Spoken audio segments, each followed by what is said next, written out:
Hello, my name is Richard Washington and I would like to introduce myself. I'm really looking forward to having an opportunity to help the children learn to speak English fluently. Remember that one great teacher you had in school, especially like elementary? What was it that made him or her so great? I remember what Albert Einstein said. He said, "It is the supreme art of the teacher to awaken joy and creative expression and knowledge." First, I wish to tell you a bit about myself and why I would be a good fit for your school.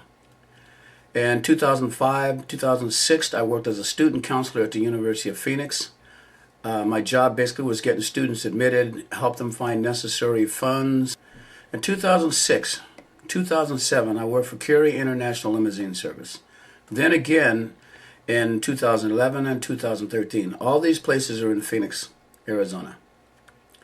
In my quest for bachelor's degree, I did a 2-year stint at DeVry Institute of Technology and went on from there to the University of Phoenix to graduate with a CIS degree. In 2009 to 2011, I started working in the Tempe School District as a substitute teacher for 2 years. I chose to teach elementary for the children where they were still at the age of wonder and curiosity. They still wanted to know everything. They seemed to grasp information quicker. They wanted the information. They needed it, it seemed like. In 2014, I worked at Home Depot. Loved the job, but due to foot injuries, I had to quit the job. It was hard to walk. Learned much about everything that involved building structures, houses, buildings. I learned about all the necessary tools needed, the necessary supplies needed. I also learned how to teach the customers how to use the tools, the best supplies to probably buy as opposed to what they might have thought they needed. So I taught them quite a bit about their own DIY projects. 2014 to 2015, I worked for Safeway.com delivering groceries to private and public organizations. I'm currently working for a company known as OWL Inc., and I drive our injured veterans around. I take them from the hospitals to their homes, or from their homes to the hospital, or from one hospital to the other hospital, whatever they need. Now, story. While living in Alaska, I took a group of novice women. Some of them never have played softball. Some of them had played a little bit, but none of them were really very good, but they decided they wanted to play and they needed a coach. Guess who they chose? Me. Anyway, I taught them to play softball, and we went on to win the championship that year. And it was great fun. I've had many different jobs. I've gathered much useful information, which I use often to teach others or help them in their endeavors.